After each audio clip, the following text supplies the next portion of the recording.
Tonight on a special edition of Heart of the Matter.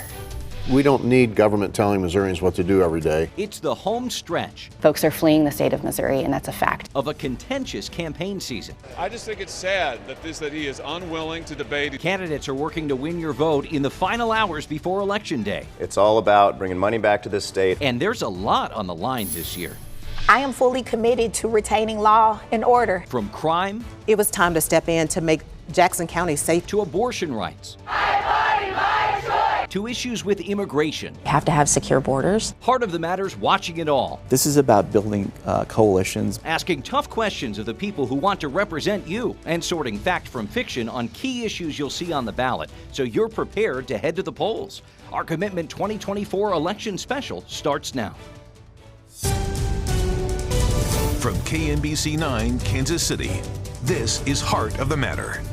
Thanks for joining us tonight. I'm Cody Holmia. If you are new to our show, let me be the first to say welcome. Every Sunday, our team works to get to the heart of the stories that matter to you. And right now, that means taking a good, hard look at the races and issues on your ballot this year. For the next hour, we'll show you the results of months of work that we have put in, asking direct questions of the candidates in key races and working to filter out false claims on questions that could shape our future here at home. There's a lot to consider. Right now, we're watching some key races in Kansas, including some heated contests for U.S. House. Voters will also pick who will represent them in state government and a number of county positions. In Missouri, voters will choose a new governor, attorney general, and secretary of state. There are congressional seats and a U.S. Senate seat up for grabs, and they'll also decide the next Jackson County prosecutor. And they'll vote on 6 statewide ballot questions affecting reproductive care, sports betting, pay and benefits, and more. We'll get to those issues in our next half hour. Stay tuned. Right now, we will start with a big ticket item in Missouri, the race for governor. It's Missouri House Minority Leader, Democrat Crystal Quade, up against Republican Lieutenant Governor Mike Kehoe. Let's start with Mr. Kehoe, who's originally from North St. Louis and started out as a car dealer, eventually running the state's Highway and Transportation Commission. He spent 7.5 years in the state Senate and became Majority Leader. Governor Mike Parson appointed him as Lieutenant Governor in 2018, and voters elected him to the job 2 years later. He's had a busy campaign, batting off 2 Republican challengers in the primaries, and he's been promoting his Day One crime plan since well before that, something that he plans to implement right away if he's elected governor. Kehoe has the endorsements of top law enforcement agencies across the state. He says they're helping him build this plan. I pressed him for specifics, but he said it's not set in stone just yet. What I like about it, it's actually being designed by law enforcement and not a bunch of bureaucrats sitting around at the table. Sure, you're saying it's being developed, so is it not set in stone yet? What are some of the ideas then that are? Well, for instance, tougher penalties for folks who sell fentanyl in our state. Also some things the Attorney General can do where prosecutors aren't doing their job. There's several different pieces to it, but it's coming together quite nicely. Kehoe's opponent, Crystal Quade, agrees crime is a problem in Missouri. She says the state needs to fund and train its police officers and supports a push to give back local control of the Kansas City Police Department. Quade grew up in Springfield. She went to Missouri State, then spent some time staffing for Senator Claire McCaskill. Voters first elected her to the Missouri House in 2016. She is now termed out and can't run there again. Quade has had an uphill battle in Jeff City as House Minority Leader, working to take on Republicans in an effort to restore abortion rights and improve gun control, among a number of other issues. And you know, gridlock isn't a new concept in Jeff City. For years, Republican infighting has led to record filibusters and failed votes, especially in the state Senate. As Minority Leader in the House, Quade tells me she learned the importance of compromise and working together with Republicans to make progress in Jeff City. One of the real strengths that I've had to develop as the Democratic leader in the state house is figuring out how to get things done without always getting the credit. A big piece of that is working across the aisle in an often very divisive environment. A big piece of my role as the leader has been where can we work across the aisle to get things done, find places to compromise and be productive, and I feel like that's a strength that I bring to the table. Remember, Mike Kehoe also has plenty of legislative experience. He says as governor, he would work to bring members of the Republican Party together to shore up any infighting and accomplish their goals. He's also been vocal about Amendment 3, a major issue on Missouri ballots this year, and one we'll discuss in length tonight. If passed, it would restore abortion access to the state, which has been banned almost completely for more than 2 years. Voters should know how their next governor would react to the amendment, whether it passes or fails. Crystal Quade is staunchly pro-choice. She wants Amendment 3 to pass and tells me this is likely the main dividing issue with her opponent. This is probably the biggest difference between Lieutenant Governor Kehoe and myself is his not support for Amendment 3. So as governor, I will veto anything that comes across my desk that encroaches on what the voters decide this November when it comes to reproductive health care. And not only that, we're going to do everything we can to support our doctors to increase the amount of medical professionals we're seeing in our state.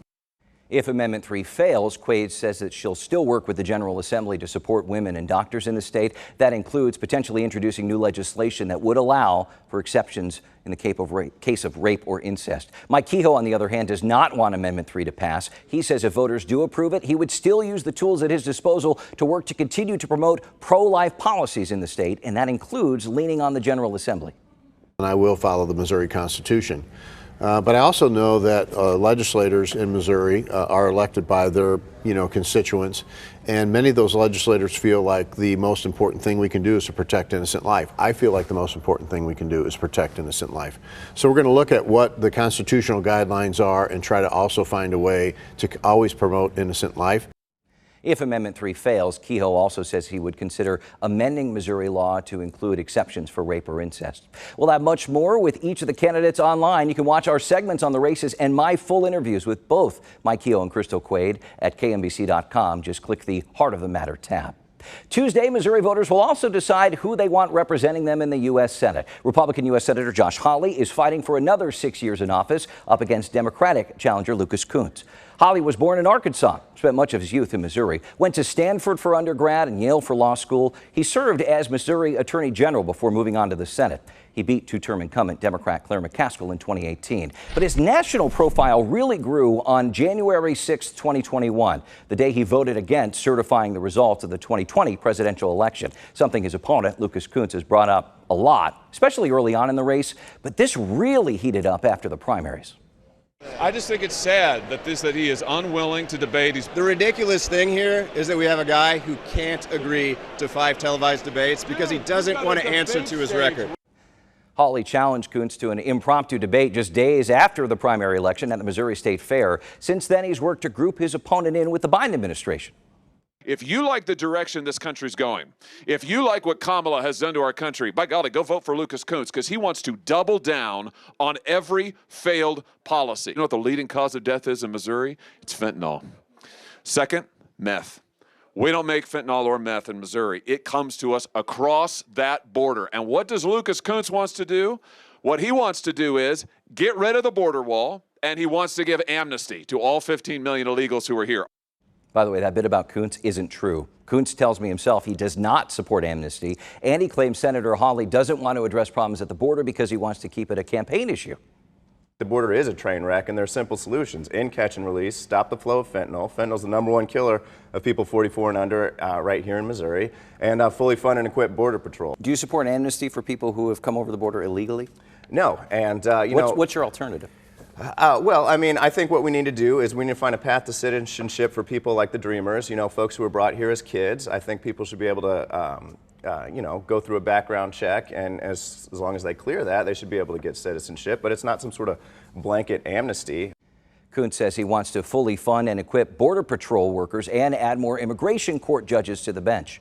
Kunce has some military experience. He grew up in Jeff City and was once the director of the National Security Policy for the American Economic Liberties Project. That's a group with a mission to combat monopolies. This is Kunce's second U.S. Senate run in Missouri. He lost in the primaries 2 years ago. But Kunce served 13 years in the Marines with a tour in Iraq and 2 tours in Afghanistan. He's in the Marine Corps Reserve now.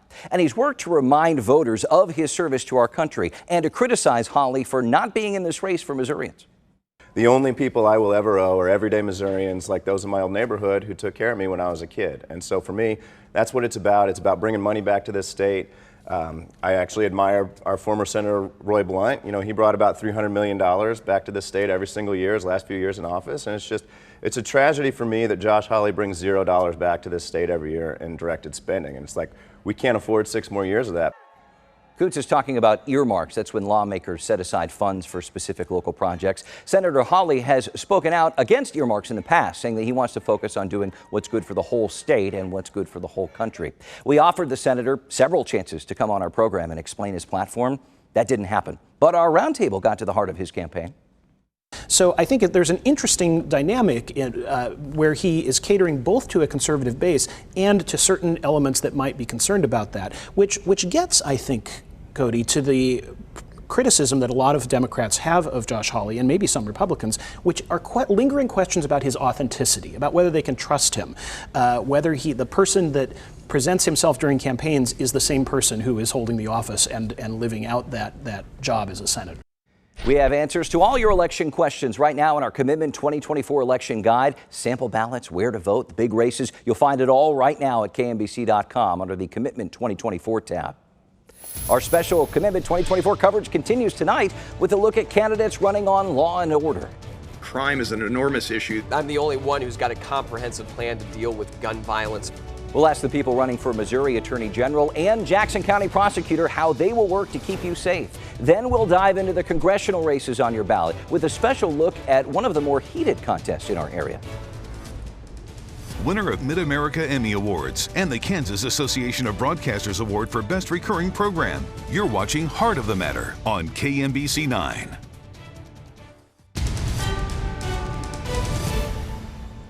We're back with the race for Missouri Attorney General. Civil rights attorney Elad Gross, the Democratic challenger, is running against a Republican, current AG Andrew Bailey, who was appointed to the post and wants to be elected to a full term.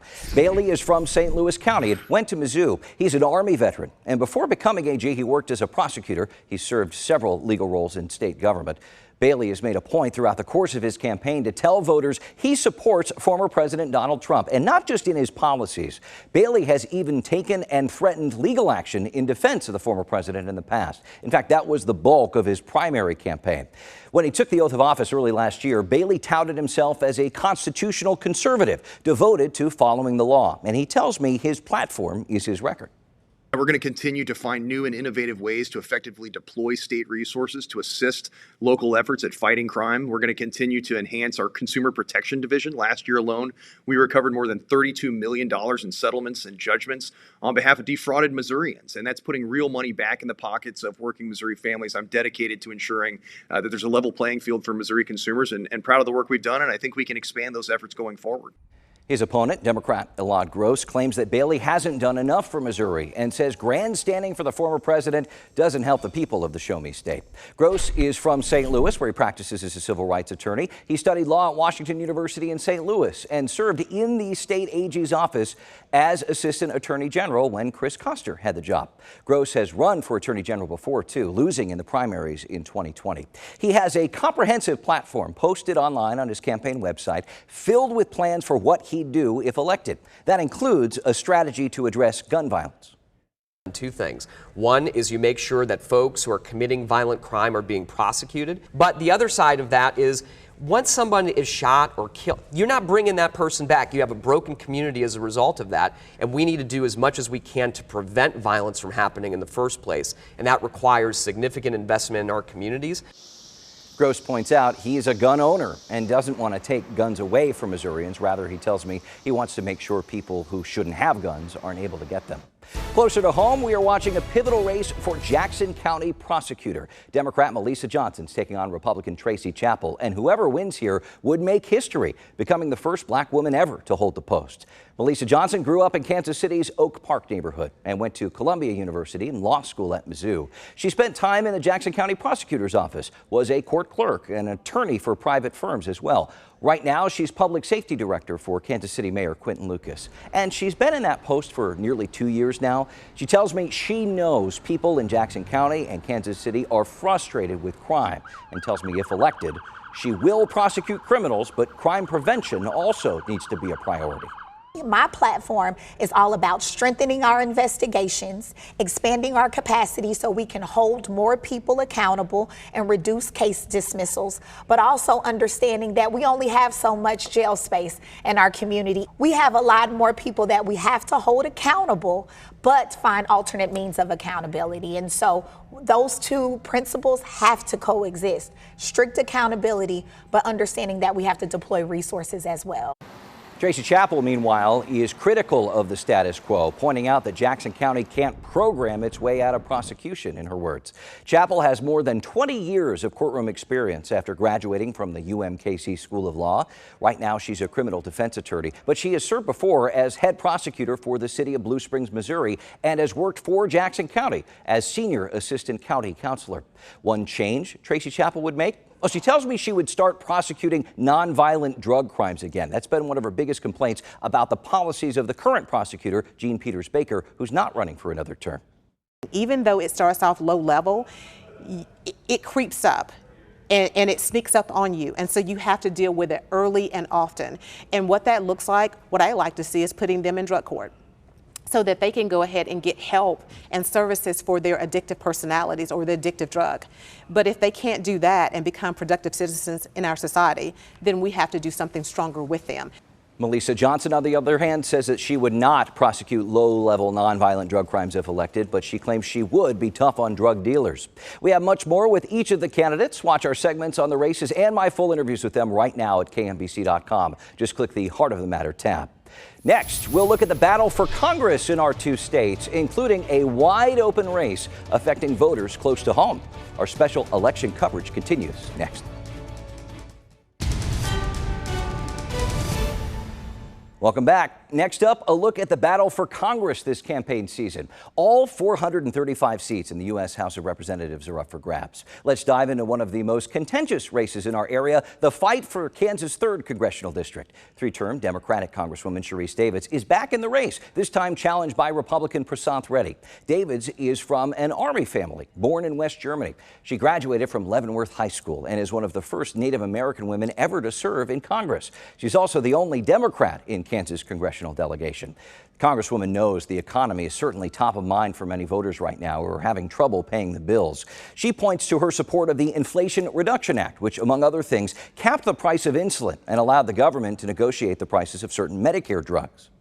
People are, like feeling the squeeze. They're getting pinched every which way, whether it's the gas, groceries, prescription drug costs. And some of what we're doing is trying to make sure that, while people are struggling, we're not seeing continued record profits for some of the largest corporations. Dr. Reddy, who has received hundreds of thousands of dollars from groups opposed to insulin price caps, is against the practice, telling me that he's against insider trading on drug costs and that the government shouldn't get involved. Again, Reddy is in the healthcare industry. He is an oncologist from Lenexa. His family immigrated to the U.S. from India when he was 5. Years later, he earned his medical degree from the University of Kansas and has spent more than 2 decades as a physician in the Air Force Reserve. He's a political newcomer, too, having never run for office before. But Reddy's been using his unique worldview and experience as an immigrant coming to this country to weigh in on the immigration situation now along our southern border. He says he believes people should come to the U.S. the right way. There's a distinction between legal immigration and having immigration policy that's broken. We need to have a mechanism for accountability. And so I'm not sure if the rounding up is the right word that I would use, but certainly we need to be able to have an understanding of who's in the country, how long they've been here, and have a mechanism of understanding how that's impacting this country. Dr. Reddy tells me he is for some sort of amnesty for people who are in the country illegally, but again, he says there needs to be some sense of accountability. The Kansas 3rd isn't the only U.S. House race of note. We're also watching the Kansas 1st. Lawrence Democrat Paul Buskirk is challenging incumbent 2-term Congressman Republican Tracy Mann. The Kansas 2nd has no incumbent since Representative Jake LaTurner's leaving the job. Former Congresswoman Nancy Boyd is up against former Kansas Attorney General Derek Schmidt and Libertarian candidate John Hauer. In Missouri, incumbent Republican Mark Alford is facing Democrat Jeanette Cass and Libertarian Thomas Holbrook in the 4th Congressional District. In the Missouri 5th, which covers much of Kansas City, longtime Congressman Emanuel Cleaver is working to hold his seat against Republican County Legislator Sean Smith, Libertarian Bill Wayne, and Michael Day from the Green Party. And Republican incumbent Sam Graves wants another term in Missouri's 6th District. He's facing Democrat Pam May, Libertarian Andy Maymond, and Green Party candidate Mike Deal. I asked our roundtable of journalists what they're watching right now. I think this is Derek Schmidt's race to lose. He has very widespread name identification, and his positives are in the 70% range. Nancy Boyda served simply one term in Congress. Not a lot of people may remember that. I think this is Schmidt's race to lose. I certainly agree with Michael that it is, although I actually think it might be the most interesting race to watch, partly because of who these candidates are. Derek Schmidt needing to make a political comeback after losing the race for governor. Nancy Boyda, just an interesting candidate, lives out on a farm in Baldwin City, bucks Democratic orthodoxy in a number of ways, even though she served a term as a Democrat, but she's a former Republican. They're interesting candidates, and it'll be an interesting race, but I think Derek Schmidt does indeed have a strong edge. Sure. Any trouble for Tracy Mann in the big first? No, I don't think so. I think what's more interesting in general is the Democrats across the country have a shot at winning the House back. Now, they're probably going to lose the Senate, but they've got a shot because the majority is so narrow in the House for the Republicans that it's possible that the Democrats could win the House. If that happens, then Sam Graves in North Missouri loses his transportation chair, and Emanuel Cleaver probably becomes a subcommittee chair in a financial services committee. That's a good point. We mentioned those three Missouri races close to home. Do you expect any surprises? I don't think we'll have any surprises, but I do think it is worth watching the Emanuel Cleaver, Sean Smith race. Sean Smith is not a perennial candidate for Congress, which is usually who has been run up against Emanuel Cleaver. He's an elected leader in Jackson County. If he makes a good showing, I think you'll see Republicans actually possibly invest more in that race once Emanuel Cleaver decides to retire, which I think most folks assume will happen within a term or two. And don't forget, Sean Smith in the county legislature has been in the thick of the Jackson County reassessment fight, and that may be a consideration for voters too. Voters are turning out by the thousands in our two states right now, well ahead of Election Day in many cases. We'll share some reminders if you're one of the many people who have yet to cast their ballot. That's next.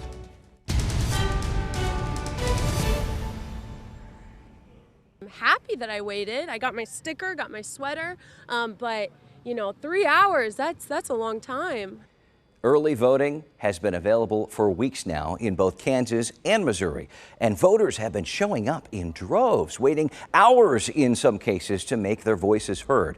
This is a pivotal election, and you can tell that people sense that. They are setting records across the country and right here at home. Just take a look at this video from Jackson County, Missouri. This is the courthouse near Independence Square. The line wraps around the building, and we've seen that for days.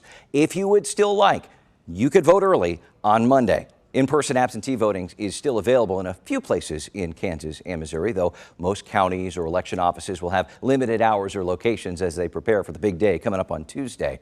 Make sure you check in with your local elections office before you go. If you want to wait till Election Day, that's okay too. Just make your voice heard. Polls open at 6 a.m. in Missouri. Most polls open at 7 o'clock in the morning in Kansas, though some might open as early as 6. So just check before you go to the polls. You do have to be in line by 7 p.m. to be able to vote. And if you're in line at 7, stay there. You will get to vote. Whether you're going tomorrow or Tuesday, there are a few things you need to remember before you hit the polls. You will need to bring a state or federal photo ID, and that's for Kansas and Missouri. That's the only requirement. You are allowed to bring in a sample ballot and notes on paper or your phone, but don't take a picture or a selfie with your ballot as much as you might want to post that on Instagram or TikTok. Don't do that. That is considered electioneering. You'll probably get yelled at. If you have any sort of problems casting your vote, make sure to call or text the Election Protection Hotline at 866-OUR-VOTE. And if you have any more questions, don't miss our Special Commitment 2024 Election Guide online, complete with ways to find your polling place. Sample ballots will walk you through everything you need to know online right now at kmbc.com/politics. Okay, you've heard from the candidates. Now we are focused squarely on the issues you'll decide at the polls. There are not enough places for patients to get this critical care. From abortion to sports betting to how much money you're paid at work, sick time. We'll walk you through it all as our Special Commitment 2024 coverage continues right here on Heart of the Matter. Hey, go vote! Voters pack polling places in record numbers, well ahead of Election Day. I've never had to stand in line this long, even on regular voting days. Ready to make decisions that shape our future. It's a pivotal election, and I had to be here. Tonight, we're looking at the important issues voters will weigh, affecting healthcare, education, entertainment, and the economy. Your whole future depends on it. Our special Commitment 2024 election coverage continues now. From KMBC 9, Kansas City, this is Heart of the Matter. Thanks for staying with us. I'm Cody Holyoke. This is it. Election day is almost here, and there's a lot to consider before casting your ballot. Tonight, we'll work to prepare you for the polls with a final primer about the issues that matter to you. Missouri voters will weigh in on several important propositions and constitutional amendments that could shape the future of education, health care, and labor laws in the Show Me State. We'll start with the two amendments getting the most airtime in the run-up to Election Day. Amendment 2 would legalize sports betting in the Show Me State, and millions of dollars are pouring into this campaign. I care deeply about education. That's why I'm voting for Amendment 2. You've no doubt seen the ads supporting sports betting from a group called Winning for Missouri Education. Heavily backed by online sports gambling companies, the group barely mentions gaming, focusing instead on education and the promise of tens of millions of dollars constitutionally guaranteed for Missouri's schools. Critics don't buy it. But the state's official analysis concluded Amendment 2 would allow them to pay zero gaming taxes to Missouri. That means $0 for Missouri schools. A group called Missourians Against the Deceptive Online Gambling Amendment is challenging the claims of a windfall for education, pointing out potential loopholes a state audit flagged, letting betting companies avoid paying some of their state taxes. So who is right here? Well, the language of the amendment allows a 10% tax on gaming revenue, but there are a number of situations that let sports betting companies essentially write off expenses or avoid paying some taxes. For instance, operators can deduct up to 25% of the gross costs of promotional credits and free plays every month, and they can cut out costs paid for anything of value provided to and redeemed by customers. In fact, the language you'll see on your ballot shows the state estimates an unknown tax revenue, anywhere between $0 and $28.9 million a year, and that local governments don't know how much they'll see.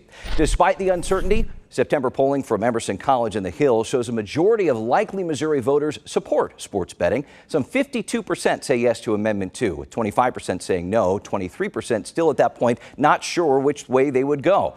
Recently, I asked our roundtable of journalists to weigh in. I think that the supporters of the sportsbook question in Missouri probably thought that they had more support than this Emerson poll indicates right now. So I think they're a little surprised about it. However, they're still up more than 2-1. Interesting in those numbers, by the way, men are supporting that amendment at a much higher rate than women. 59% of men are in support of it, 46% of women, still more supporting than opposed, even on the women's side. So I do think it'll be interesting to see how those ads are targeted and what we should expect from those. Yeah. Are you surprised at all by the 23% of voters who are still undecided on an issue like sports betting? No, because not everybody bets on games. I mean, they make it seem like everybody does, but not everyone does. There are people out there that, just don't give a hoot one way or the other on sports betting. And the practice is when you get down at the end of a campaign and you've got an unsure or undecided vote, about half of those don't bother to vote at all. Now, if sports betting doesn't get people to the polls, the next amendment on Missouri's ballots likely will. It's a polarizing issue that's been politicized for years. Amendment 3 is a petition-led push to reverse Missouri's near-total ban on abortion that went into effect more than 2 years ago. Voting yes allows abortion up to the point of fetal viability. That's when a fetus could live outside the womb, or to protect the life or health of the mother. It gives Missourians a constitutional right to make decisions about reproductive health care without the government getting involved. And it allows the state to regulate said health care and prevents the government from discriminating against or holding funding from people providing or obtaining reproductive health care. The fight to get this measure on the ballot took well more than a year. Republican state lawmakers even tried and failed to change the voter threshold to approve petition-driven constitutional amendments. Then came the court challenges over ballot language and even a push from opponents to remove it altogether. We have not given up. We believe this Amendment 3 should be defeated, and we will do everything in our power to make sure that that happens. Critics have pledged to wage more legal battles in Missouri if Amendment 3 passes. In the meantime, they've been vocal in their opposition to the measure. And many of their assertions are misleading or false. First off, critics have tried to claim that the phrase reproductive health care is too broad. They've worked to tie the amendment to health care for transgender Missourians, arguing that this amendment would legalize gender-affirming care for minors, a claim several legal experts, including a former Chief Justice of Missouri Supreme Court, shot down. Some critics also claim the bill greatly expands the list of of providers who can perform abortions.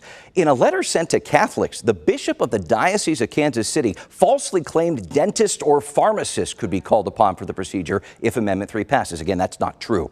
The same goes for parental consent laws. Those don't go away. The laws that govern abortion in Missouri in 2022 would still be on the books, barring any other potential legal challenges. Also, Amendment 3 would not allow unregulated, unrestricted abortions, despite what some billboards, ads, and politicians have said.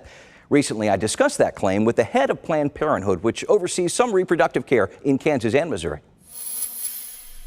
And one of the biggest criticisms that we've seen from candidates who've even met on the broadcast was this notion that if this passes, there will be no regulation. And we heard this a little bit 2 years ago in Kansas. You are in charge of clinics in Kansas. Abortion is legal there. Mm-hmm. Is that even true? It's a total distraction. It is really frustrating because I do think people don't know enough about this care. But when you come to one of the health centers that we operate in Kansas, what you see is that it's like any other doctor's office.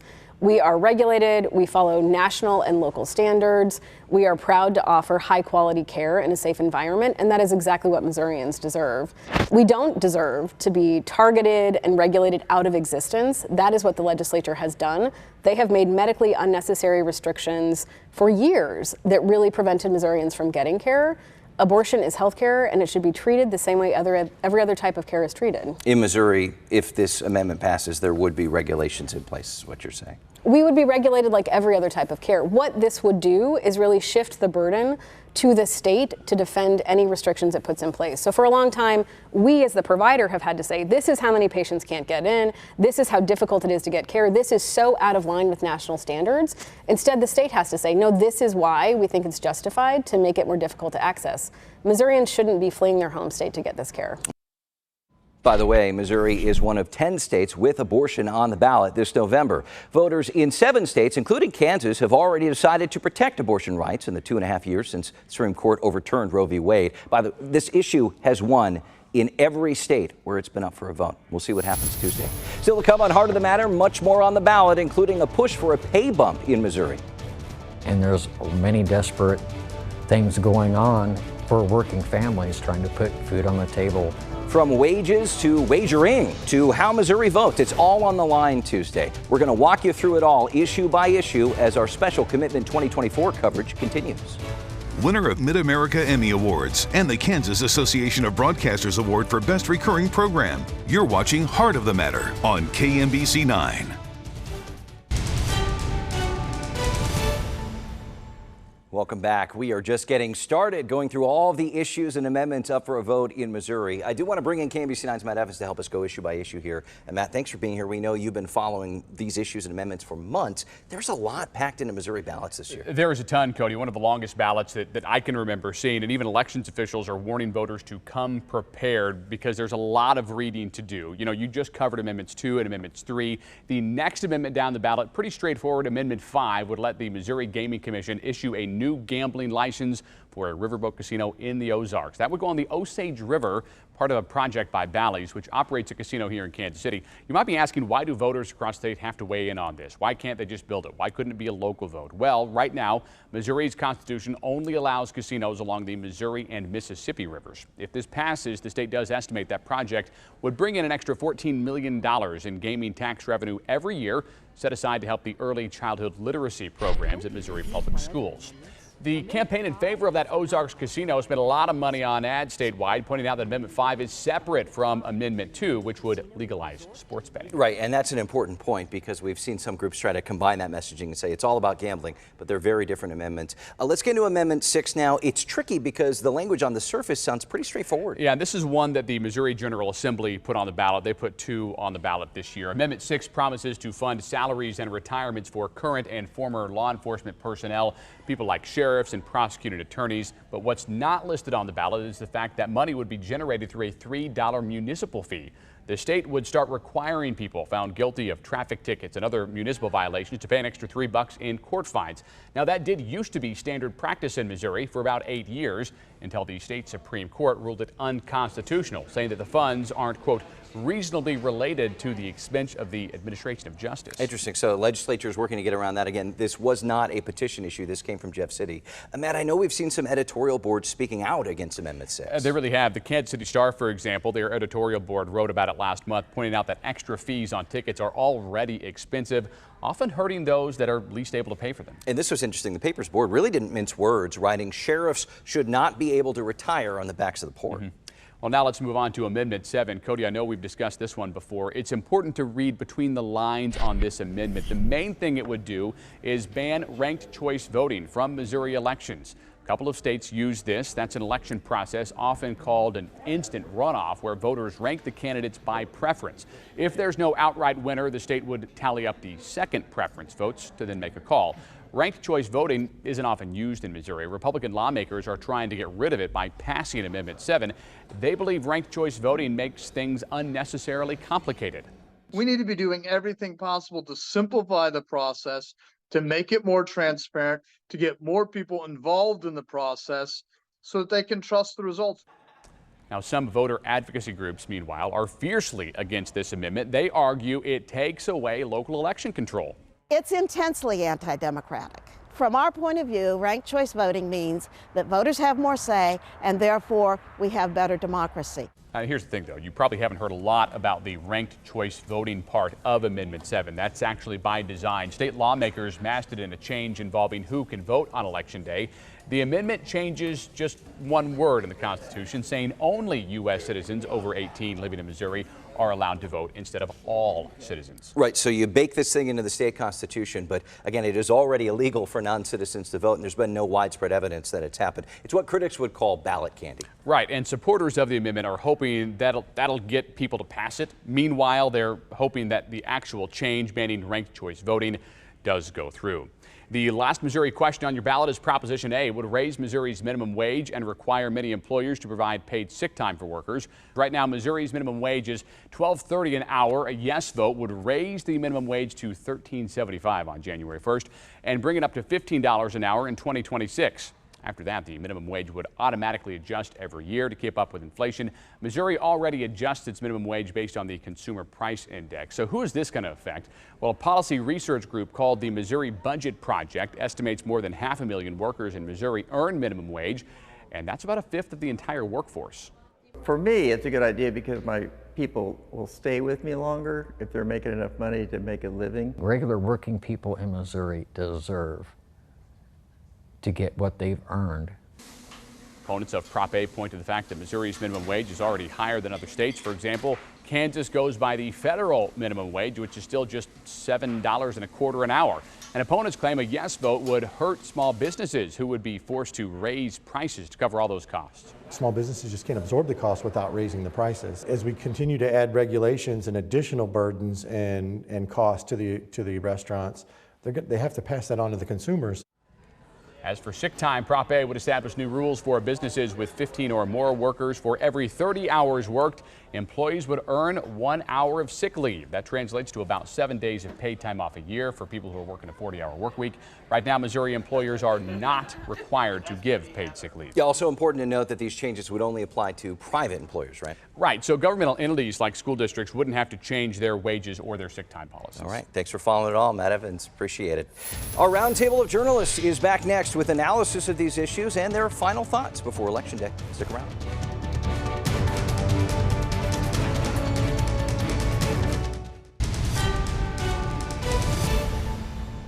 We're back to wrap up a busy election season with our roundtable of journalists. Please welcome back Brian Ellison, host contributor with KCUR, and KMBC9 political reporter Michael Mahoney. All right, let's talk ballot issues as we have today. Nearly $100 million has been thrown at campaigning this year, and we're seeing that on the airwaves, especially with the back and forth between the sports betting and the abortion amendment. Let's address these one at a time. Brian, what stood out to you about Amendment 2, the sports betting amendment? Well, of course, $59 million of that 95 was spent on this amendment alone. What stands out to me is not so much the question of whether Missouri voters will end end up supporting sports gambling. I think that's a clear enough question, and it puts them on track with other states around them. What stands out to me is the question of whether the claims about the money that will be raised by this amendment are going to the things that advertising says it's going to. Even at the maximum amount of $29 million a year, that would be a total drop in the bucket compared to an education budget in the billions. It's also much like the state lottery. If legislators know that money is going to education, they're free to spend other money on other things. And so I think the reality is that voters need to make a decision based not on this alleged funding for education, but rather on whether they think sports gambling is the right thing for the state.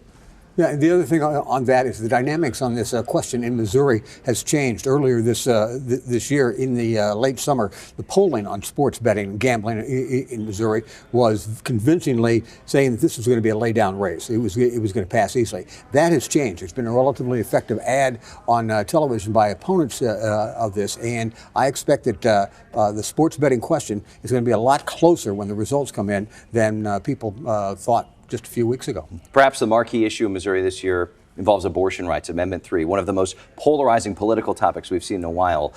Mahoney, how do you expect this to go come Tuesday? I think that there are lots of independents and Republicans, as well as Democrats, that do not like the current status of Missouri's abortion law right now, which is basically no abortions whatsoever. And so the polling and the ground game seems to suggest that this is going to pass probably comfortably. What stands out to me about that is that it shows again that Missouri voters are regularly willing to separate their votes for candidates from their votes on particular issues. Democrats at one time were really hoping that the presence of this abortion rights measure on the ballot would bring out a lot more Democratic voters to the polls. What I think we're seeing is that actually Republican voters are perfectly happy to go to the polls, vote yes on abortion rights, and vote for an entirely Republican ticket. So I don't know that this is going to be as much help to progressives as they were hoping come Election Day. Yeah, we'll see what happens. Matt was here a minute ago walking us through the other ballot issues in Missouri that weren't number 2 and number 3. What's catching your eye? The minimum wage, Proposition A, is on there. It appears that Missourians are prepared to raise the minimum wage. There's also an amendment on the ballot that would ban illegals from voting in Missouri elections. It's already against the law for them to do that. And it also would ban the idea of ranked choice voting, which is a way to not have as many runoffs. Why do Republicans not like ranked choice voting? They don't think that it gives them they think it helps progressive candidates, to be blunt about it, and they worry about that. It's not that much of a problem here in Missouri, but other places. All right. As we close out before next time we see each other will be after the election, any final thoughts? I know that there are House and Senate races that you're watching. There are 2 in our area that beg some attention. The 17th Senate race north of the river has Jerry Nolte, the Republican, longtime commissioner up there, against Maggie Nuremberg, the Democrat. That's in the 17th, and then there's Robbie Salas, the Democrat, running in the 11th against Joe Nicola in the 11th as the Republican. That both those are potential flip seats. The Democrats own them now, but the Republicans are looking for possibility to flip. We've seen some ad money thrown at the Nolte race too in the last couple of weeks. Brian? We haven't talked much about the local ballot questions, but in Jackson County, voters will be deciding whether to support a levy for senior services. That would raise property taxes by about $20 a year on a $200,000 house to provide services to senior citizens in need. Platte County also has a ballot measure to support youth mental health services. That would be a 1/4-cent sales tax in Platte County. All right, we'll leave it there, and we'll see you on the other side. Brian Nelson, Michael Mahoney, thank you. As we near Election Day, don't miss our special Commitment 2024 election guide online, complete with ways to find your polling place, sample ballots, and more. All online right now at kmbc.com/politics. We'll be right back.